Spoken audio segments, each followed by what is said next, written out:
ओम मुनित्रयं नमस्कृत्य तदुक्तिः परिभाव्य च वैयाकरणसिद्धान्त कौमुदीयं विरुच्यते। सर्वेभ्यः श्रोतृभ्यः नमः।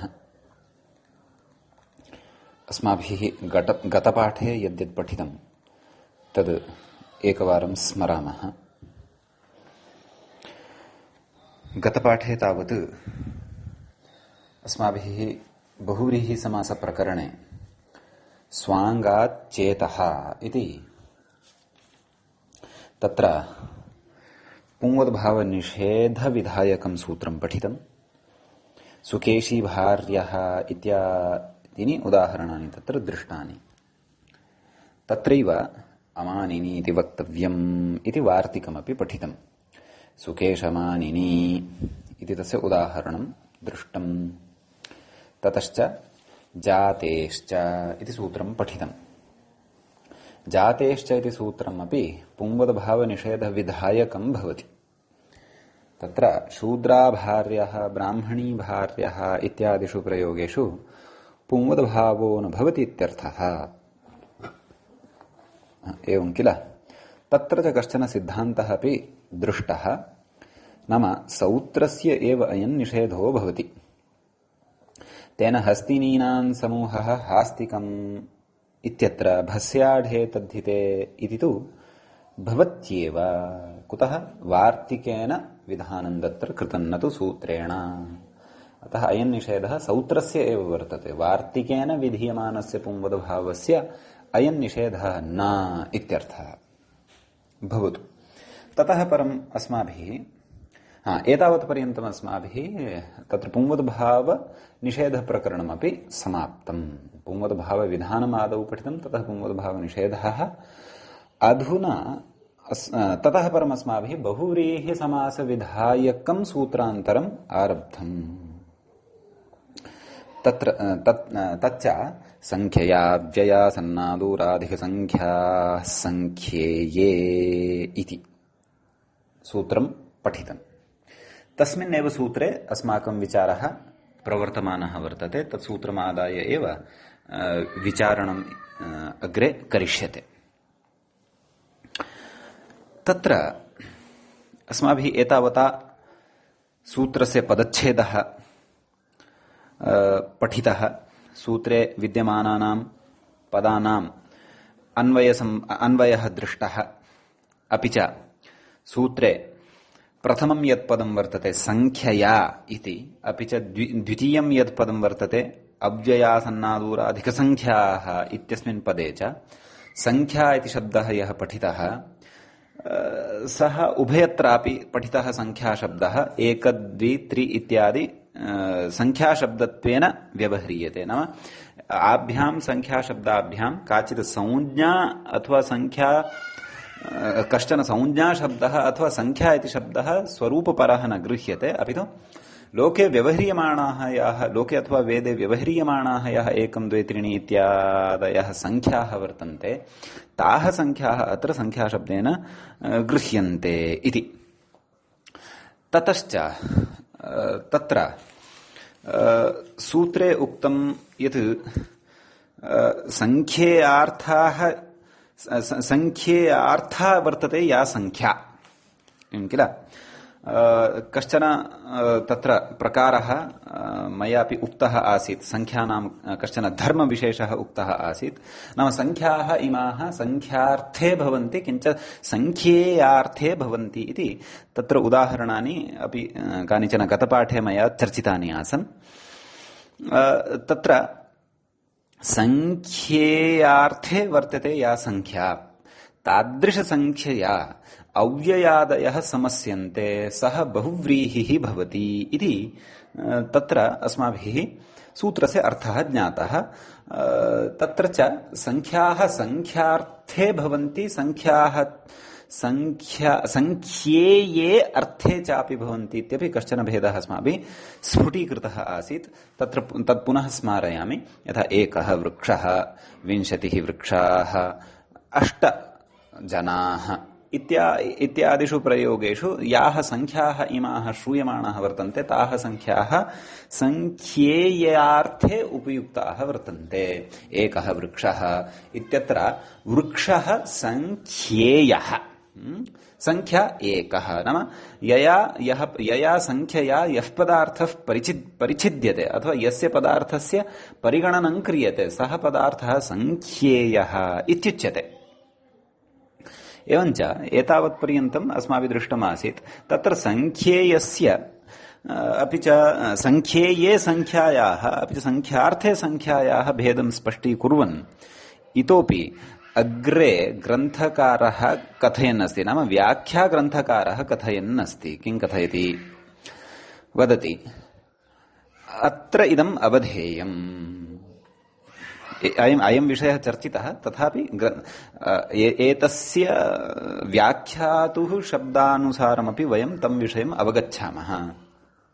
कथयति विंशतेः प्राक् एकादिशब्दाः संख्येयेषु वर्तन्ते विशेष्यलिङ्गाश्च।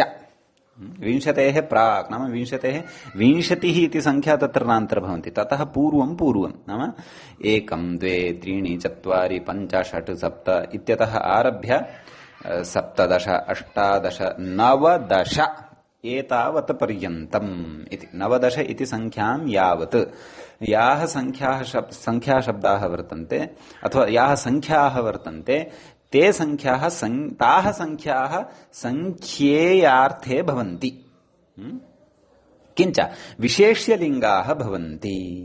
एवं खलु? यथा एकः वृक्षः, विशेष्यपदं किं? वृक्षः। विशेषणपदं तर्हि संख्यावाचकं पदं भवति, तस्य तत्र तदेव लिङ्गं भवति यल्लिङ्गं विशेष्यस्य भवति। एवमेव 2 बालकौ, 3 बालकाः, 4 बालकाः, एवं रीत्या। एवमेव स्त्रीलिङ्गे 1 महिला, 2 महिले, 3 महिलाः, 4 महिलाः, एवं वदामः। एवमेव नपुंसकलिङ्गे 1 विमानं, 2 वाहने, 3 यानानि, 4 पत्राणि इति कथयामः। एवं खलु? ततः अग्रे नाम पञ्चन् इति संख्यावाचकात् शब्दात् आरभ्य, नाम पञ्चन् इति संख्यातः आरभ्य अथवा 5 इति संख्यातः आरभ्य 19 इति संख्यां यावत् याः संख्याः वर्तन्ते ताः संख्याः 3 अपि लिङ्गेषु भवन्ति। स्त्रीलिङ्गे अपि भवन्ति, पुल्लिङ्गे अपि भवन्ति, नपुंसकलिङ्गे अपि भवन्ति, परन्तु रूपभेदो नास्ति। यथा प्रथमायाः संख्यायाः आरभ्य चतुर्थीं संख्यां यावत् अस्माभिः 3 अपि लिङ्गेषु यथा रूपभेदः दृष्टः। कथम्? 1 2 3 4 स्त्रीलिङ्गे 1 2 3 4 पुल्लिङ्गे 1 2 3 4 इतिवद् यः लिङ्गभेदः अस्माभिः एकतः चतुर्थीं संख्यां यावत् दृष्टः प्रथमा संख्यातः आरभ्य, सः लिङ्गभेदः 5 इति संख्यातः आरभ्य 19 इति संख्याः यावत् न भवति। लिङ्गेषु 3 अपि ताः संख्याः भवन्ति। 5 जनाः अथवा 5 पुरुषाः इत्यस्मिन् वाक्ये 5 इति यः शब्दः वर्तते संख्याशब्दः तस्य पुंलिङ्गत्वं वर्तते। एवमेव पुल्लिङ्गत्वं वर्तते। एवं 5 महिलाः, तत्र 5 इति तद्वदेव श्रूयते यथा पुल्लिङ्गे श्रूयमाणः आसीत् शब्दः संख्या अथवा पदं संख्यापदं, परन्तु तत्र तस्य लिङ्गं स्त्रीलिङ्गम् अस्ति। कुतः? यतः विशेषणलिङ्गं यद् वर्तते महिलाः इति तत् स्त्रीलिङ्गे अस्ति। एवमेव 5 पत्राणि अथवा 5 पात्राणि, एवं किल? तत्रापि पात्राणि इति नपुंसकलिङ्गे वर्तते, अतः 5 इति नपुंसकलिङ्गे एव सा संख्या तत्र भवति, परन्तु रूपभेदो नास्ति 3 अपि लिङ्गेषु। एवमेव 19 यावत् रूपभेदो न भवति इति। एवं खलु? अतः तदेव कथितवान् किम्? 20 प्राग् एकादिशब्दाः संख्येयेषु वर्तन्ते, संख्येयार्थे एव इमाः संख्याः भवन्ति, विशेष्यलिङ्गाश्च। एवं खलु? विशेष्यानुसारम् अमीषां संख्याशब्दानां लिङ्गं भवति इत्यर्थः। अग्रे कथयति दशादयो नित्यबहुवचनान्ताः इति। दशादयः तु याः संख्याः वर्तन्ते ताः नित्यबहुवचनाः। कुतः नाम दश इत्यतः आरभ्य तत्र नवदशं यावत् नित्यबहुवचनान्तत्वं भवति इति। वस्तुतः तत्र दशादयः नित्यबहुवचनान्ताः इति यदुच्यते तत्र वस्तुतः अत्र वक्तव्यं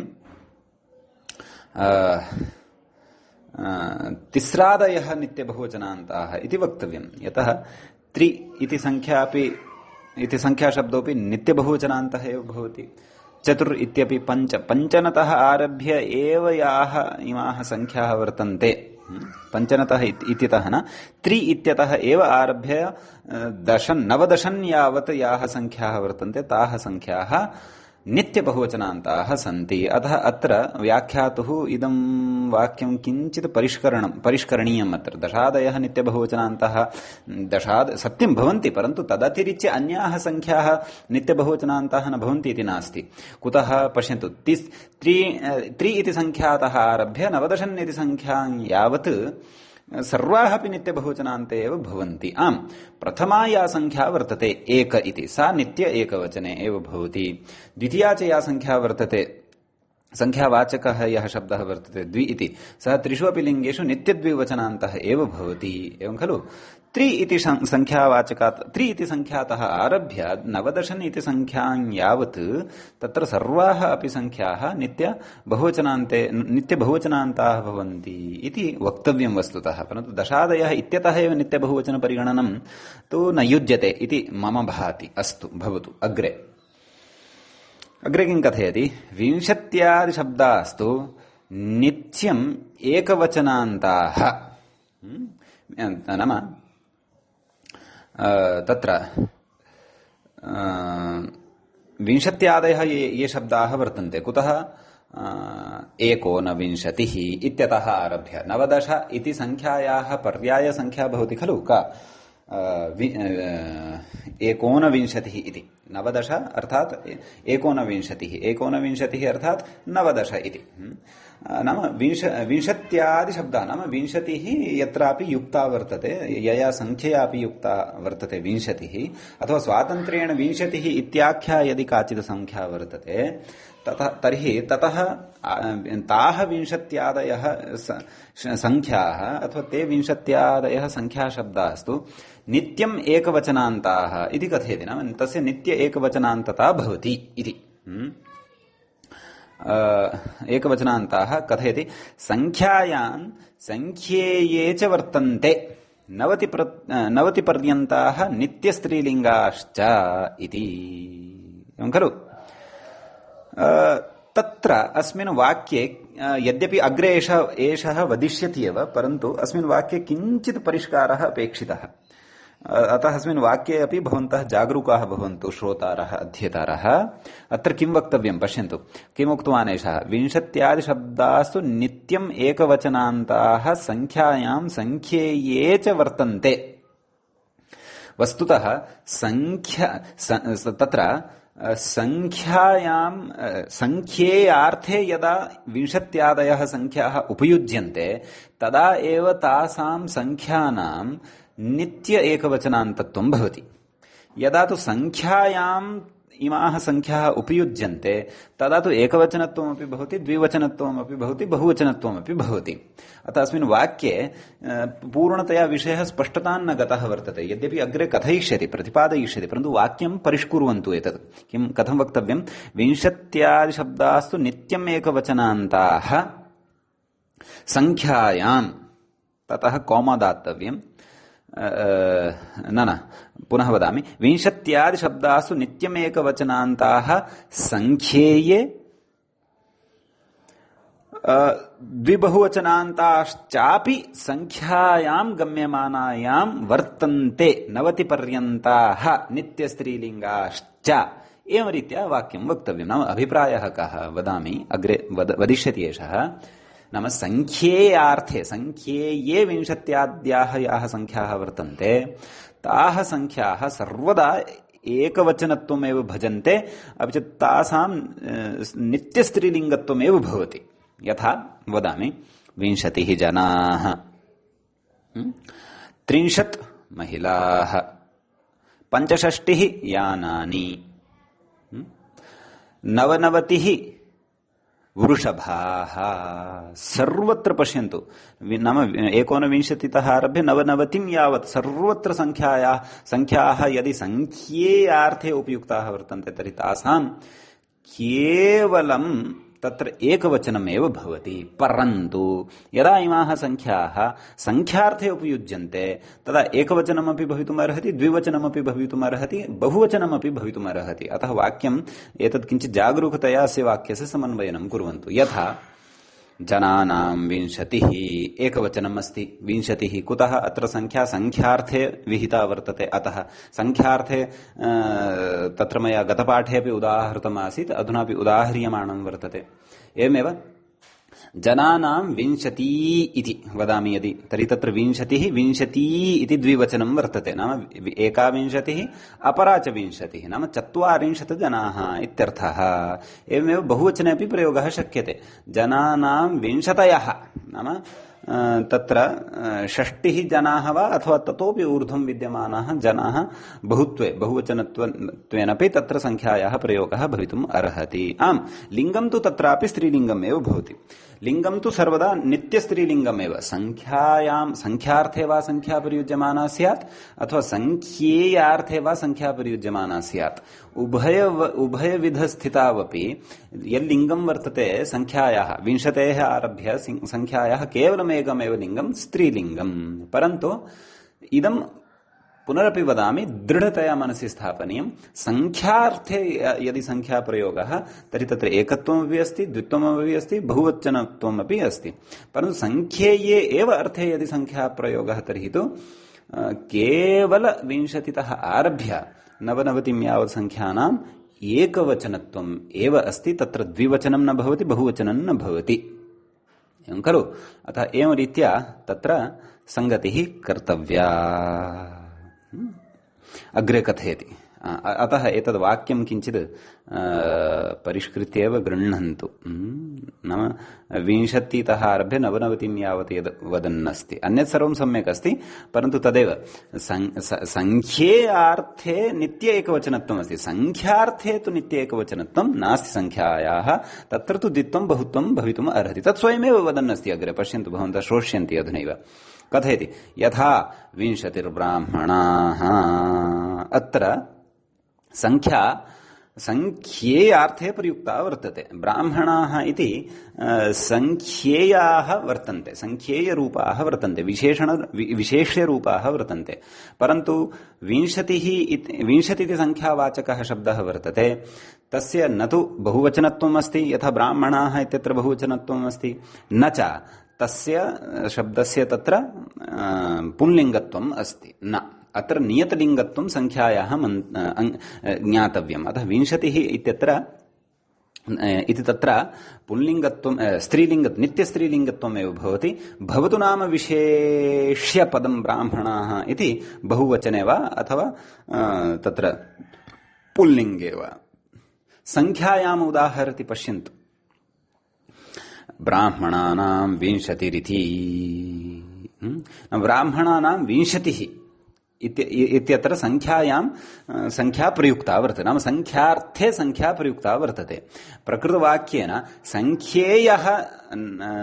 संख्येयार्थप्राधान्यम् अथवा संख्येयार्थः नावगम्यते, अपि तु संख्यार्थः एव अवगम्यते इति कृत्वा संख्यार्थे इदम् उदाहरणं युज्यते इत्यर्थः।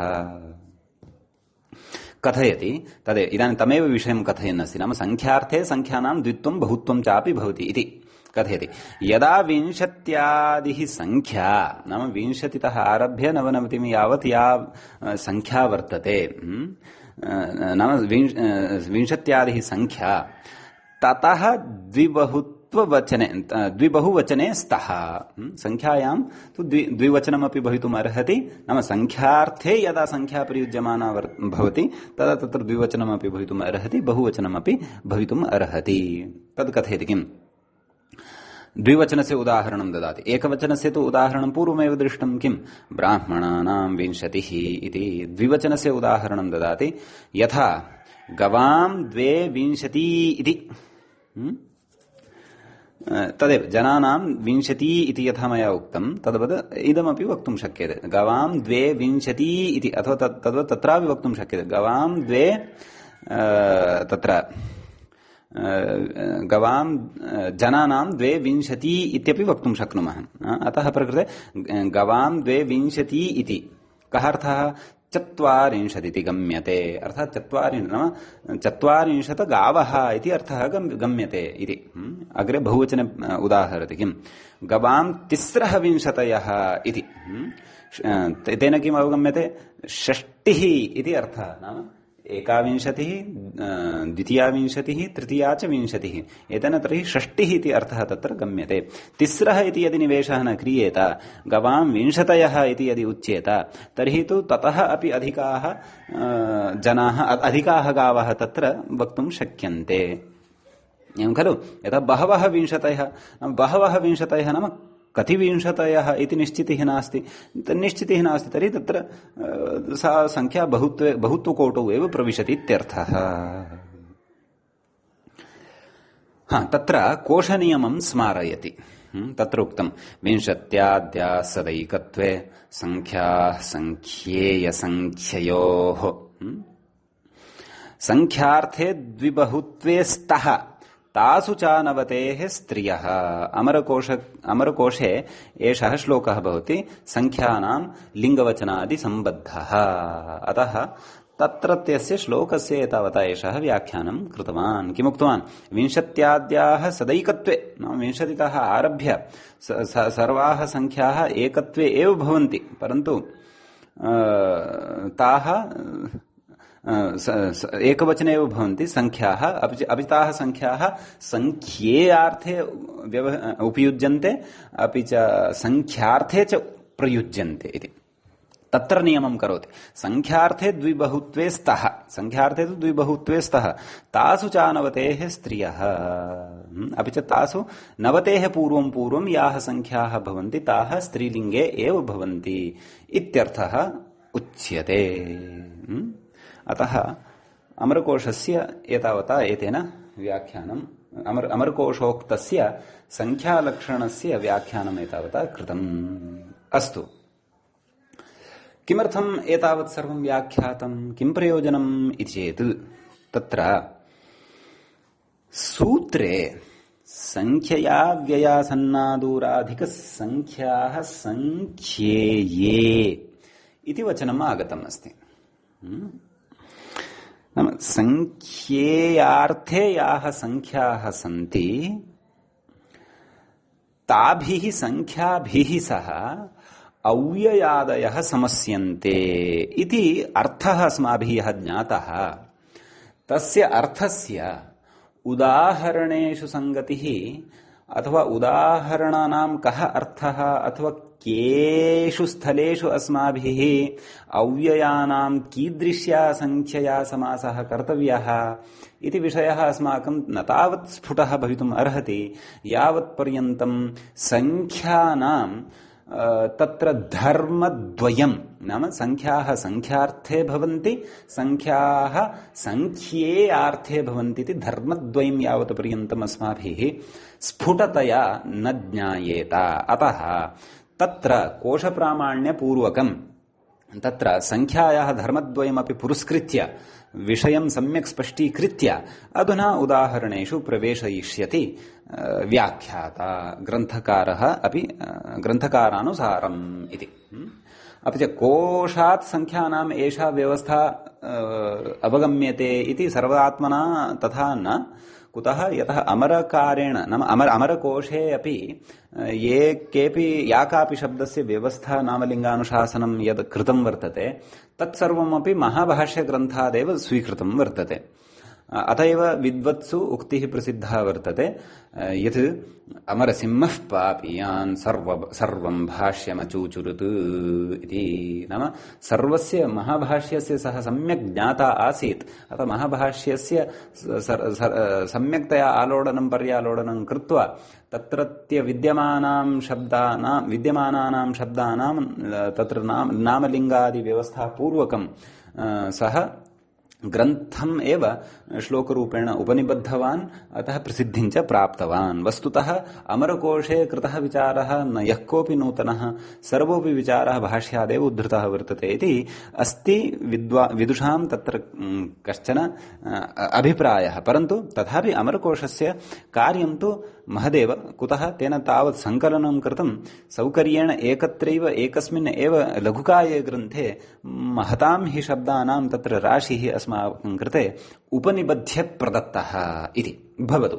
अतः एतावत् पर्यन्तं तेन तत्रत्यां व्यवस्थां स्वीकृत्य, संख्याविषयिणीं व्यवस्थां स्वीकृत्य व्याख्याता संख्येयविषये अस्माकं कृते स्फुटतया बोधितम्। अस्तु, इदानीम् अग्रे उदाहरणेषु प्रविशति। तत्र कथयति किम्?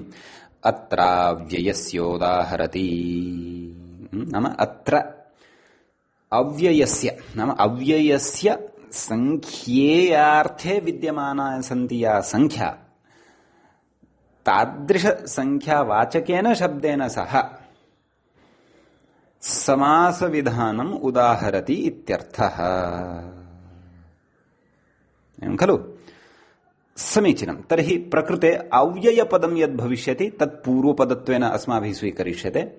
उत्तरपदं तु तादृशसङ्ख्यावाचकं भविष्यति यत् सङ्ख्यावाचकं पदं सङ्ख्येयार्थे उपयुज्यते। समीचीनम्। अस्तु, उदाहरणं दत्तं। तर्हि किं पश्यन्तु, किं कथयति व्याख्याता। दशानां समीपे ये सन्ति त उपदशा इति। दशानां समीपे ये सन्ति ते उपदशाः इत्युच्यते। उपदशाः इति प्रयोगः अस्माभिः साधनीयः वर्तते। तत्र बहुव्रीहि समासः वर्तते। समीचीनं। तत्र उप इति अव्ययं वर्तते समीपार्थे, अपि च संख्यार्थे या संख्या अस्ति तत्र प्रयुक्ता सा वर्तते दशन् इति। अतः अनयोः द्वयोः संख्यया व्यया इत्यादिना सूत्रेण समासो भविष्यति। भवतु। किं कथयति अग्रे? उपशब्दस्य समीपार्थकस्य अव्ययी भावः उक्तः। एवं खलु? कृष्णस्य समीपम् उपकृष्णम् अथवा घटस्य समीपम् उपघटम् इत्यादयः प्रयोगाः तत्र दृष्टाः। उपशब्दस्य समीपार्थकस्य, नाम समीपार्थकस्य अव्ययी भावसमासः उक्तः। अत्र कथयति इह तु समीपवर्तिनि उपशब्दः वर्तते। अतः तत्र समीपार्थकः उपशब्दः प्रकृते समीपवर्ती उपशब्दः वर्तते इति। तर्हि एषः सूक्ष्मः तत्र भेदः वर्तते। प्रकृते समीपवर्तिनि उपशब्दः, नाम समीपवर्तिनि विद्यमाने कस्मिंश्चित् उपशब्दः प्रकृते प्रयुज्यमानः वर्तते इत्यर्थः। अग्रे कथयति दशसमीपवर्तिनः इत्यर्थः। नाम उपदशा इत्यत्र उत्तरपदत्वं दशन् इति यद् वर्तते तस्य समीपवर्तित्वम् अत्र उपशब्देन ज्ञाप्यते इत्यर्थः।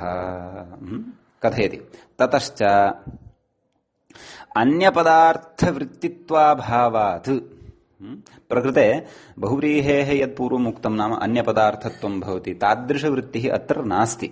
अन्यपदार्थवृत्तित्वाभावात् अप्रथमान्तत्वाच्च अनेकमन्यपदार्थे इत्यप्राप्ते वचनमिदम्। इति अप्राप्ते इदं वचनम् आरभ्यते। कुतः? विग्रहं पश्यन्तु।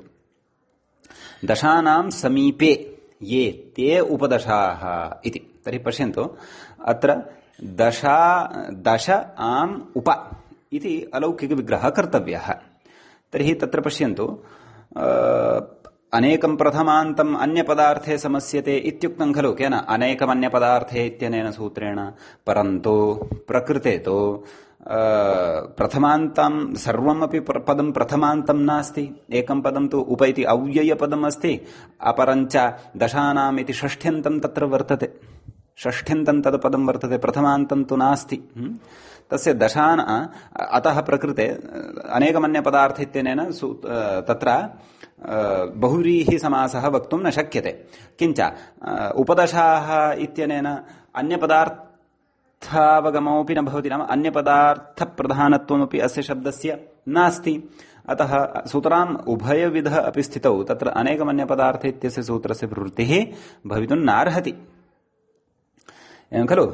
अतः तेन न प्राप्यते, प्रकृते समासः न प्राप्यते, परन्तु समासः अपेक्षितः, बहुव्रीहि इत्येव समासः अपेक्षितः। तस्य विधानार्थम् इदम् इदानीम् अयम् अधुना आरम्भः कृतः वर्तते। नाम इदानीं तत्र अप्रथमान्तत्वे सत्यपि समासः भविष्यति, अपि च अनन्यपदार्थत्वे सत्यपि तत्र बहुव्रीहि समासः भविष्यति। कथयति किम् अनेकमन्यपदार्थे इत्यप्राप्ते वचनमिदम् अग्रे कथयति। तस्य दशानां वृक्षादीनां समीपवर्तिनः गवादयः इत्यर्थभ्रमं वारयति इति। नाम दशानां समीपे ये सन्ति ते उपदशाः इति। नाम तस्य अन्यपदार्थस्य दशानां वृक्षादीनां समीपवर्तिनः गवादयः, नाम प्रकृते तत्र गवादयः नाम उपदशाः इत्यनेन गवादयः ये गृह्यन्ते ते वृक्षादीनां समीपवर्तिनः सन्ति, एतादृशः अर्थः न तत्र गृह्यते। नाम एवं रीत्या अन्यपदार्थयुक्तः तत्र अर्थः न गृह्यते इति। अतः प्रकृते तु भिन्नः एव अर्थः गृह्यते। नाम अत्र अन्यपदार्थप्राधान्यं प्रकृते नास्ति इत्यर्थः। तर्हि किं कथयति, कः अर्थः कः अस्ति तर्हि अस्य, तद् कथयति। नवैकादशवेत्यर्थः इति। नव एकादश वा इत्यर्थः। नाम दशन् इति, नाम उपदशाः इत्यत्र दशन् इति या संख्याः पठिताः तद्वाचकः यः नाम दशन्, नाम तस्य संख्यावाचकस्य समीपस्था या संख्या वर्तते सा संख्या प्रकृते गृह्यते इत्यर्थः। तर्हि दशन् इति संख्यायाः समीपे विद्यते या संख्या सा का, सा नव इति अथवा एकादश इति भवति। नव एकादश वा इति अर्थः इत्यर्थः गम्यते। इत्यर्थः कस्य, उपदशाः इत्यस्य। समीचीनम्। कथयति सामीप्यम् इह दशन् शब्दार्थगत दशत्वापेक्षम् इति। नाम प्रकृते सामीप्यं यद् वर्तते तदा कस्यचित् अन्यस्य पदार्थस्य वृक्षादिकस्य तथा नास्ति भोः। यत् पूर्ववाक्ये उक्तं किम्, तस्य दशानां वृक्षादीनां समीपवर्तिनो गवादयः इत्यादि अर्थः भवता न स्वीकर्तव्यः। परन्तु प्रकृते यत् सामीप्यं वर्तते तत्तु दशन् शब्दार्थगत दशत्वापेक्षम्। नाम दशन् शब्दार्थगतं यद् दशत्वं वर्तते, नाम दशसङ्ख्यात्वं यद् वर्तते तद्दशत्वापेक्षं वर्तते। किं सामीप्यं तच्च भजते नव इति संख्या अथवा एकादश इति संख्या एव तत्सामीप्यं भजते। अतः उपदशाः इत्यनेन किम् अवगन्तव्यं, नव अथवा एकादश इति अवगन्तव्यं। केन, उपदशाः इत्यनेन, न तु कस्यचित् तत्र अन्यस्य पदार्थस्य सामीप्यम् आदाय तत्र अर्थः कर्तव्यः इति। कथयति ततश्च दशत्वसमीपवर्तिसङ्ख्यावन्तः इति बोधपर्यवसानं भवति। कस्य, उपदशाः इत्यस्य। न अत्र उपदशाः जनाः सन्ति, कोऽर्थः, नाम 9 जनाः वर्तन्ते अथवा 11 जनाः वर्तन्ते इत्यर्थः। दशत्वसमीपवर्तिसङ्ख्यावन्तः जनाः वा ये केऽपि वा तत्र संख्यया परिच्छिद्यन्ते। कुतः, यथा प्रकृतसंख्या संख्येयार्थे उपयुक्ता वर्तते, का, दशन् इति संख्या। अतः तत्समीपवर्ति संख्या द्वारा तत्र तेषां नाम 9 अथवा 11 तत्र ग्रहणं भवति इत्यर्थः। इति बोधपर्यवसानं भवति, नाम एतादृशः बोधः जायते इत्यर्थः।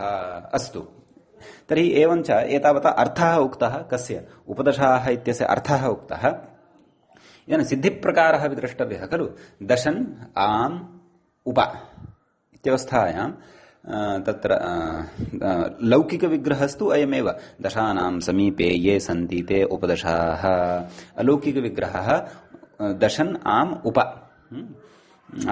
तत्र पश्यन्तु सूत्रे प्रथमान्तं पदं किम् अस्ति अव्ययासन्नादूराधिकसङ्ख्याः इति प्रथमान्तं वर्तते तस्मिन् प्रथमान्ते अव्ययम् इत्यपि अवान्तरपदम् अन्तर्भवति अतः अव्ययेन प्रकृते उप इति अव्ययं गृह्यते अतः उप इत्यस्य प्रथमानिर्दिष्टत्वात् उपसर्जनसंज्ञा भवति अतः तादृशस्य तस्य उपसर्जनस्य अत्र पूर्वनिपातः भवति अतः तत्र उच्यते तस्य पूर्वनिपातत्वेन प्राक् प्रयोगः अस्माभिः कर्तव्यः उपदशन् इति सुब्लुक् भवति उपदशन् इति स्थितिः आयाति उपदशन् इत्यवस्थायां तत्र उच्यते किम् कथयति बहुव्रीहौ संख्ये ये डज बहुगणात् इति वक्ष्यमाणो डच नाम अयन् डच अग्रे वक्ष्यते तेन सूत्रेण प्रकृते डच इति प्रत्ययः भवति इत्यर्थः तर्हि का स्थितिः तदेव कथयति व्याख्याता उपदशन् शब्दात् डचि नाम तदेव अग्रे वक्ष्यते समासान्तः डच इति प्रत्ययः बहुव्रीहौ संख्येये डज बहुगणात् उपदशन् शब्दात् डचि नस्तद्धिते इति टिलोपः इति भावः तर्हि डचः किम् अवशिष्यते अ इति अवशिष्यते तत्र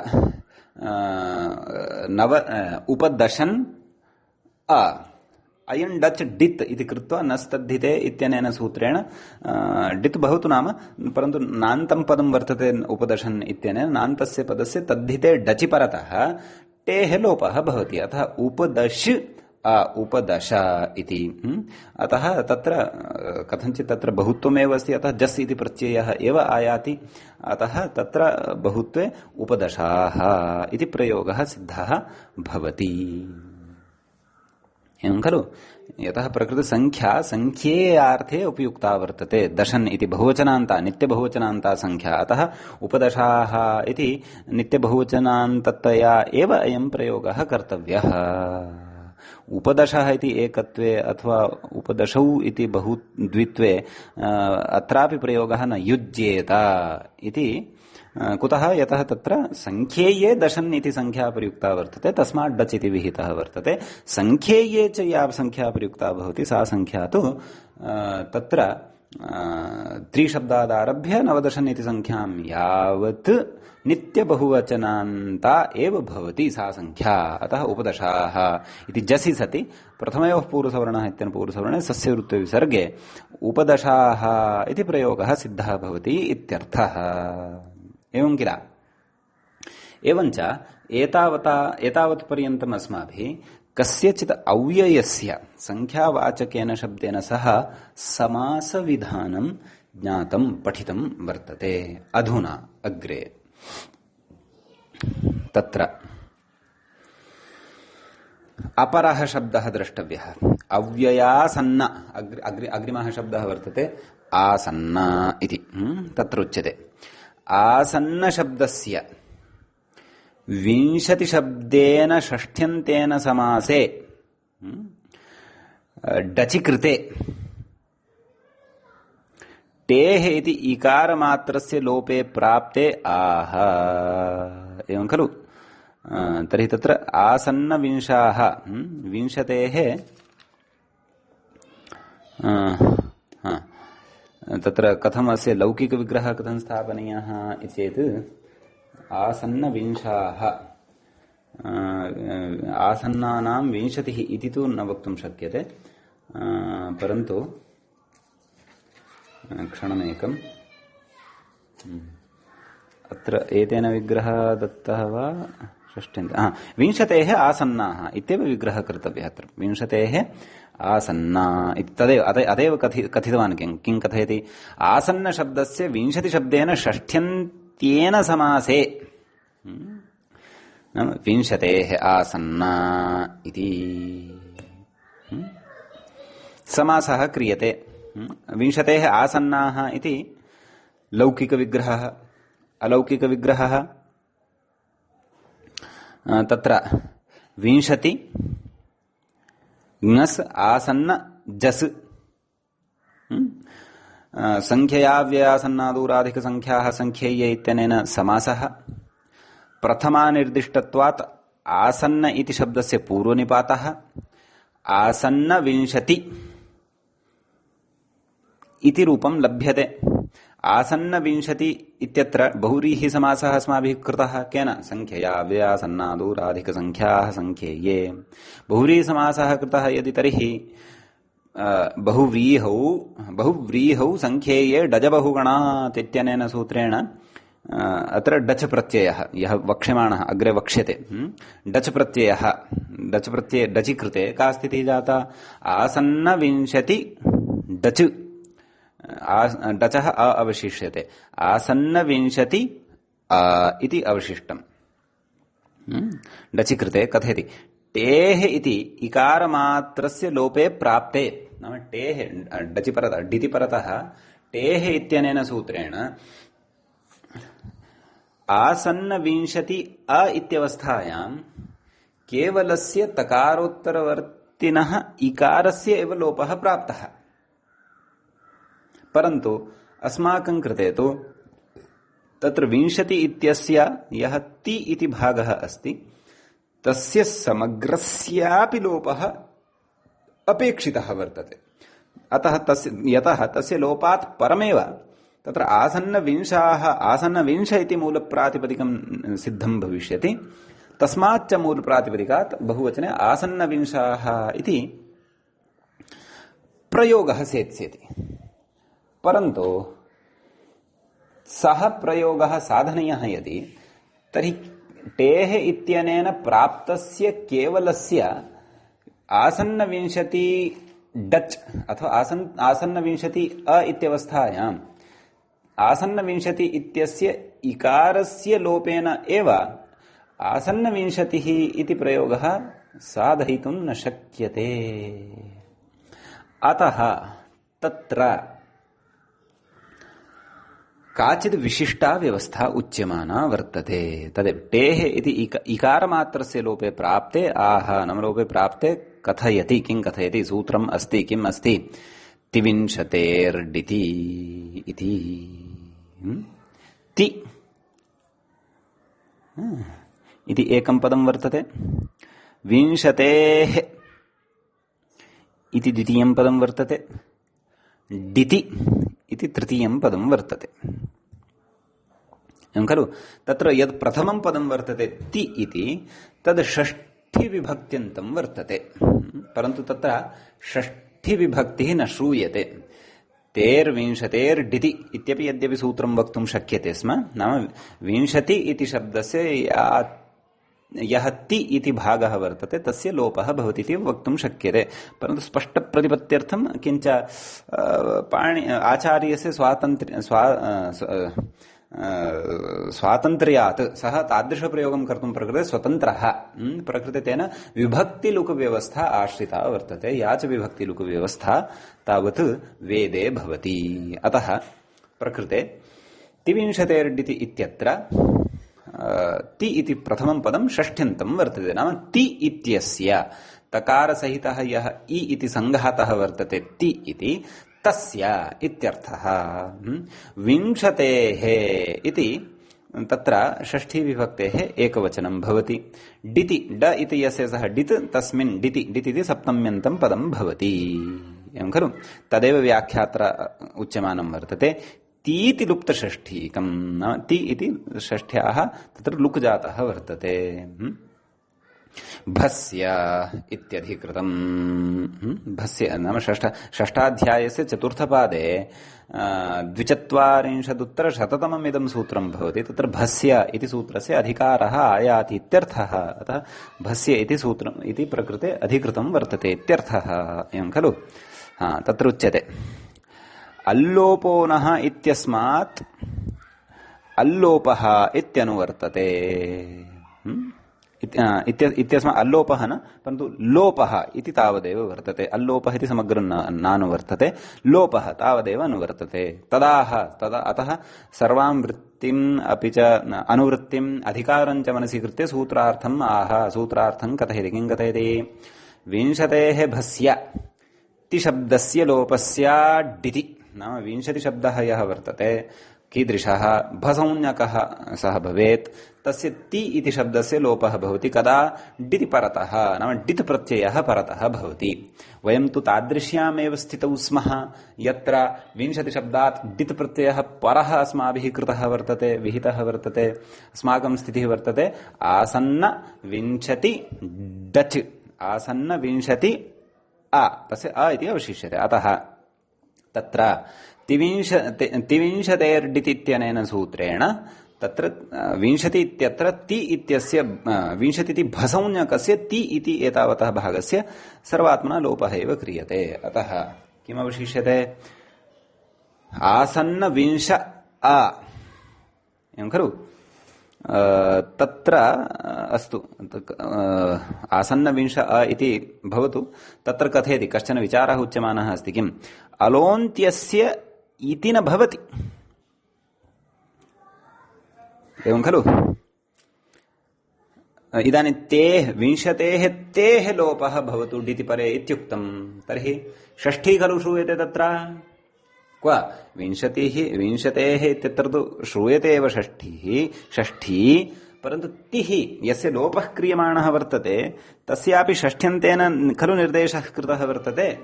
तेः तत्र ति इति षष्ठ्यन्तम् अस्ति, तत्र षष्ठ्यः लुक् जातः वर्तते इत्युक्तमेव खलु? अतः तिः इति तत्र षष्ठी खलु श्रूयते। अतः षष्ठ्याः तु नियामिका परिभाषा तत्र अलोन्त्यस्य इति उपतिष्ठते एव खलु? अतः सा नियामिका परिभाषा यद्यत्र उपतिष्ठेत, तर्हि ति इत्यत्र विद्यमानः यः अन्त्यः अलु, तस्य अन्त्यस्य अलः खलु लोपः स्यात्। अतः पुनरपि तत्र एतत् सूत्रारम्भद्वारा अपि टेः इत्यस्य प्रवृत्तिः वा अथवा तिविंशतेर्डिति इत्यस्य प्रवृत्तिः वा एतत् सूत्रप्रवृत्त्या अपि अन्त्यस्य इकारस्य एव लोपः भवति इति उच्यते। परन्तु तत्र अस्ति उपायः। सः उपायः कः इति चेत्, अस्माभिः सः उपायः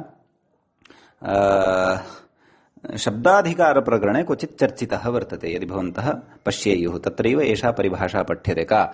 नानर्थके अलोन्त्यविधिः, नानर्थके अलोन्त्यविधिरनभ्यासविकारे, एवं रीत्या सा परिभाषा भवति। तत्रैव सा परिभाषा अस्माभिः शब्दाधिकारप्रकरणे पठिता वर्तते इति स्मरामि। विस्तरेण तत्र संगतिः तस्याः परिभाषायाः दृष्टा। अत्र तु सामान्येन स्मरन्ति चेदपि अवगमनं भवति। किम्? न अनर्थके अलोन्त्यविधिः, नाम अनर्थके शब्दे अलोन्त्यविधिः, नाम अलोन्त्यस्य इति विधिः न प्रवर्तते। तर्हि प्रकृतेऽपि सैव स्थितिः वर्तते खलु? विंशति इति शब्दस्य कश्चन एकः देशः ति इति यः भागः वर्तते, सः भागः निरर्थकः, अनर्थकः वर्तते। तस्य कोऽपि अर्थः न वर्तते। यदा विंशति इति शब्दः अस्माभिः गृह्यते, तस्य समग्रस्य विंशति इति शब्दस्य कश्चन अर्थः वर्तते। परन्तु विंशति इत्यस्मिन् शब्दे यः ति इति अन्त्यः यः भागः वर्तते, तस्य तु सर्वात्मना अनर्थकत्वमेव खलु?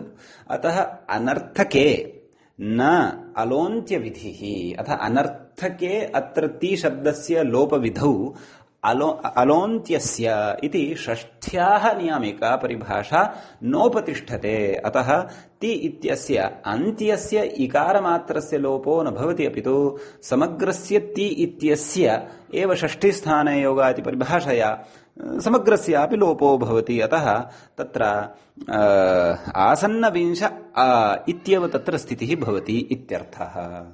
एतावता आसन्नविंशाः इति प्रयोगः न सिद्धः वर्तते। एतावता अस्माकं मूलप्रातिपदिकमेव नायातं वर्तते। मूलप्रातिपदिकस्य एव सिद्धेः परं वयम् आसन्नविंशाः इति प्रयोगस्य सिद्धिं करिष्यामः। अस्तु, भवतु। तर्हि एतावता वयं को स्मः? ति इत्यस्य विंशति इत्यस्मिन् विद्यमानस्य ति इति एतावतः भागस्य तत्र लोपः कृतः। केन कृतः? तिविंशतेर्डिति इत्यनेन कृतः। का स्थितिः आगता? आसन्न विंश आसन्न विंश तत्र षकारोत्तरवर्ती अकारः अपि अस्ति, डचः अ ततः अग्रे अस्ति, अतः आसन्न विंश अ इति स्थितौ वयं स्मः। तत्र कथयति, किं कथयति इत्युक्ते नाम आसन्नविंशाः इति नाम अस्तु इदम् उदाहरणं साधयिष्यते एव अस्माभिः। आसन्नविंशाः इति तत्र कथयति 20 संख्या सन्नसंख्यावन्तः इत्यर्थः। 20 संख्या आसन्नसंख्यावन्तः इत्यर्थः उच्यते। नाम 20 इति या संख्या वर्तते तस्याः संख्यायाः समीपस्थाः इति। नाम 19 वा अथवा 19 वा इत्यर्थः तत्र अवगन्तव्यः इत्यर्थः। एवं खलु मूले उक्तं खलु 20 आसन्नाः इत्यर्थः इति। अग्रे कथयति, किं कथयति डचि कृते आसन्न 20 अ इति स्थिते यत्र अस्माभिः विचारः आरब्धः वर्तते। एवं खलु डचि कृते आसन्न 20 अ इति स्थिते तिलोपे सवर्णदीर्घं बाधित्वा, इदानीं सवर्णदीर्घः प्राप्यते खलु आसन्न 20 अ केन अकः सवर्णे दीर्घः, सवर्णदीर्घः प्राप्तः परन्तु सवर्णदीर्घं बाधित्वा अतो गुणे इति पररूपे, अतो गुणे इत्यनेन पररूपत्वं भवति। आसन्न 20 शब्दः अदन्तः, आसन्न 20 इति शब्दः अदन्तः सिद्ध्यति। तस्मात् जस् इति प्रत्ययः आयाति। जस् प्रत्ययः सति प्रथमयोः पूर्वसवर्णः इत्यनेन पूर्वसवर्णविधाने सति आसन्न 20 इति प्रयोगः सिद्ध्यति इत्यर्थः। एवं खलु। एवं तर्हि परन्तु तत्र एकः विषयः उपस्थाप्यते। सः विषयः अपि शब्दाधिकारप्रकरणे अस्माभिः पठितः वर्तते इति कृत्वा, यदि न पठितः अस्ति तर्हि श्रूयतां, श्रुत्वा अपि सः विषयः पुनः स्मर्तुं शक्यते अथवा अवगन्तुं शक्यते। तत्र आदौ तु अत्र विप्रतिपत्तिः, नाम आसन्न 20 अ इत्यवस्थायाम् अतो गुणे इत्यस्य सूत्रस्य कथं प्रवृत्तिः, कुतः यतः अतो गुणे इत्यनेन सूत्रेण किमुच्यते यत् अपदान्ते विद्यमानः अस्ति यः अकारः तस्मात् अवर्णात् गुणवर्णे परतः, नाम तस्मात् अवर्णात् कश्चन कोऽपि गुणवर्णः परः परे यदि स्यात् तर्हि पूर्वपरयोः स्थाने पररूपम् इति इत्याख्यः एकादेशः भवति इत्यर्थः तस्य। एवं खलु यथा वयं पठामः एव खलु तत्र भूधातोः प्रथमपुरुषस्य बहुवचने कः तत्र प्रयोगः भवति, किं क्रियापदं भवति इति चेत् भवन्ति। तत्र शपं गुणम् अयादेशादिकं कृत्वा भव अन्ति, झि इत्यत्र झकारस्य अन्तादेशं झोन्तः इत्यनेन कृत्वा भव अन्ति इति खलु स्थितिः भवति। अस्यां स्थितौ तत्र सवर्णदीर्घः प्राप्तः भवति परन्तु अतो गुण इत्यनेन पररूपत्वं क्रियते। कुतः यतः तत्र तादृशात् अकारात् परः गुणवर्णः वर्तते यः अकारः अपदान्तः वर्तते, पदे नास्ति। एवं किल, तर्हि तत्र तु अवगम्यते नाम पदान्तत्वं नास्ति, परन्तु प्रकृते पदान्तत्वं कथं नास्ति, कुतः यतः तत्र आसन्न 20 इति पदम् आसीत्। आसन्न 20 इति तत्र अस्मात् शब्दात् अस्माभिः डच् इति प्रत्ययः कृतः। आसन्न 20 नाम 20 आसन्नाः इत्यत्र तु अस्माभिः सुपः लुक् कृतः वर्तते, नाम प्रत्ययः अत्र लुप्तः वर्तते सुपो धातु प्रातिपदिकयोः इत्यनेन। तर्हि लुप्तस्य प्रत्ययस्य तत्र प्रत्ययलक्षणत्वं तु तिष्ठत्येव खलु, नाम प्रत्ययलक्षणत्वेन प्रत्ययस्य तत्र उपस्थितिः तु भवत्येव खलु। अतः उपविंश इत्यत्र ति इत्यस्य लोपानन्तरम् उपविंश इत्यस्य भागस्य लुप्तं प्रत्ययं समाश्रित्य तस्य पदान्तत्वम् अस्ति एव खलु। अतः अपदत्वात् कथम अतो गुणे इत्यस्य सूत्रस्य प्रवृत्त्या अत्र उपदश उपविंश अ इत्यवस्थायां तत्र पररूपत्वम् उच्यते इति अस्ति अत्र पूर्वपक्षः जिज्ञासा। न च अत्र एवं वक्तव्यं यत् पदं तु 20 उपविंशति इति आसीत्, अतः ति इत्यस्य लोपात् परम् अधुना प्रकृते ति इत्यस्य लोपात् परं प्रकृते उपविंश इत्यस्य पदत्वं नास्ति। एवम् अपि न शक्यं। कुतः? एकदेशविकृतन्यायेन तत्र 20 शब्देन उपविंश इत्यपि गृह्यते एकदेशविकृतमनन्यवत्। 20 इत्यस्य कश्चन एकदेशः ति इति रूपः लुप्तश्चेदपि सः छिन्नपुच्छेषु निष्वत्वव्यवहारवत् 20वतेव सः गृह्यते, अतः तस्य पदत्वम् अस्ति एव। अतः तत्र प्रत्ययलक्षणम् आश्रित्य तत्र तस्य पदत्वम् अस्ति। अतः उपविंश इत्यत्र यः विद्यमानः अकारः अस्ति सः न अपदान्तः, सः पदान्तः सम्पद्यते। कुतः? प्रत्ययलक्षणं समाश्रित्य। अतः पदान्तः यदि सः सम्पन्नः भवति तर्हि तु भोः अतो गुणे इत्यनेन पररूपं न स्यात्, तर्हि तु प्रकृते अकस्सवर्णदीर्घः इत्यनेन सवर्णदीर्घः एव स्यात्। परन्तु सवर्णदीर्घः नापेक्षितः, अपेक्षितस्तु अतो गुणे इत्येव। सवर्णदीर्घः कुतः नापेक्षितः इति चेत् तत्र सवर्णदीर्घे सति उपविंशा इति स्यात्। पुनः जसि सति पूर्वसवर्णदीर्घादिकं कृत्वा उपविंशाः इति प्रयोगः स्यात्। तन्मा भूत्। एतदर्थं तत्र का सा युक्तिः यया युक्त्या उपविंश इत्यत्र विद्यमानस्य अकारस्य तत्र अपदान्तत्वम् आयाति। अस्तु, तर्हि इदानीम् अपदान्तत्वं सम्पादनीयम्। कथं तत् सम्पादयितुं शक्यते? तस्य एक एव उपायः अस्ति। कः उपायः? यदि प्रत्ययलक्षणसमाश्रयणं न स्यात्, नाम प्रत्ययलोपे प्रत्ययलक्षणम् इति नियमः अत्र न प्रवर्तेत। सुबोधातु प्रातिपदिकयोः इत्यनेन यः लुक् कृतः तस्मिन् लुकि सति तत्र प्रत्ययलक्षणं यथा न स्यात्, तर्हि प्रत्ययलक्षणं प्रकृते कथं न स्यात्, तत्र कः विधिः, किं विधानम् इति चेत् तस्मिन् विषये अस्माभिः शब्दाधिकारप्रकरणे तत्रापि हलन्तनपुंसकलिङ्गप्रकरणे पठ्यते। तत्र एकं वार्तिकं पठ्यते। तद् वार्तिकं किम् अस्ति? तद् वार्तिकम् इत्थं भवति। स्मारयन् अस्ति। कः? व्याख्याता एव स्मारयन् अस्ति। उत्तरपदत्वे चापदादिविधौ प्रतिषेधः इति प्रत्ययलक्षणाभावेन अपदत्वात् इति। नाम उत्तरपदत्वे च अपदादिविधौ प्रतिषेधः इति। नाम उत्तरपदपरकत्वे यदि अपदादिविधिः कश्चन क्रियमाणः वर्तते, नाम अपदादिविधौ कर्तव्ये, तत्र प्रतिषेधः नाम प्रत्ययलक्षणस्य प्रतिषेधः उच्यते इत्यर्थः। तर्हि प्रकृते उत्तरपदत्वं वर्तते कस्य? उत्तरपदत्वे परतः इति अर्थः न ग्राह्यः। नाम उत्तरपदत्वं वर्तते कस्य? 20 इत्यस्य वर्तते। उत्तरपदत्वे च अपदादिविधौ प्रतिषेधः वक्तव्यः इत्यर्थः।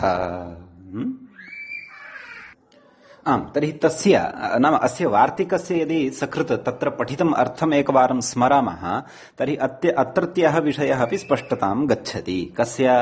नाम उत्तरपदे अपदादिविधौ प्रतिषेधः वक्तव्यः इति। तस्य कः अर्थः उच्यते चेत् समासे, नाम समासः यत्र भवति, समासविषयः यत्र भवति, समासे उत्तरखण्डस्य पदसंज्ञायां कर्तव्यायां खलु समासे उत्तरखण्डं यद् वर्तते तस्य यदि पदसंज्ञा कर्तव्या उत्तरपदत्वे कर्तव्याम् अन्तर्वर्ति विभक्ति लोपे, नाम अन्तर्वर्ति विभक्ति नाम तदेव यस्याः विभक्तेः अस्माभिः प्रकृते सुबोधातु प्रातिपदिकयोः इत्यनेन लुक् कृतः एव वर्तते। लोपे प्रत्ययलक्षणप्रतिषेधो वक्तव्यः, नाम प्रत्ययलक्षणं तत्र न भवति, परन्तु पदादिविधिं वर्जयित्वा इत्यर्थः। पदादिविधौ तु सः नियमः न उपतिष्ठते। एवं खलु? समासे उत्तरखण्डस्य पदसंज्ञायां कर्तव्यायामेव तत्र प्रत्ययलक्षणम् अस्माभिः यद् भवति तस्य निषेधः कर्तव्यः। तर्हि प्रकृते अपि आसन्नविंश इत्यत्र उत्तरपदस्य विंश इत्याख्यस्य पदादिविधिः कर्तव्यः वर्तते। अतः तादृशपदादिविधौ गम्यमाने प्रकृते अस्माभिः प्रत्ययलक्षणस्य निषेधः वक्तव्यः। तर्हि प्रत्ययलक्षणस्य यदि अत्र निषेधः स्यात् तर्हि लुप्तः प्रत्ययः अत्र आश्रितः न स्यात्। तर्हि लुप्तः प्रत्ययः यदि अत्र आश्रितः न स्यात् तर्हि अस्य पदान्तत्वमपि न लभ्यते। कस्य उपविंश इत्यस्य पदान्तत्वं यदि न लभ्यते तर्हि अतो गुणे इत्यस्य सूत्रस्य प्रवृत्त्यै क्लेशोऽपि यः कोऽपि नास्ति। अतः सुखेन तत्र पररूपं भवितुम् अर्हति। उपविंश पररूपत्वात् उभयोः अकारयोः अकारस्य एव रूपत्वात् परे विद्यमानस्य अकारस्य एव रूपग्रहणत्वात् तत्र पररूपत्वेन तत्र उपविंश इति मूलशब्दः सिद्धः भवति। अतः तस्मात् उपविंश इति शब्दात् जसि सति पूर्वसवर्णदीर्घादिकं कृत्वा उपविंशाः इति प्रयोगः सिद्धः भवति इत्यर्थः।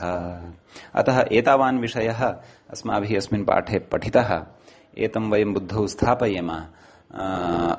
इदं सूत्रं प्रचलति। सद्यः अस्माभिः अव्ययपूर्वपदस्य अपि च आसन्नपूर्वपदस्य संख्यावाचकेन सह समासस्य इदम् उदाहरणद्वयं दृष्टम्। इतः परं वयम् अदूर इत्यादि शब्दानाम् उदाहरणानि अग्रिमे पाठे पठिष्यामः। भवतु सर्वेषां मङ्गलम्।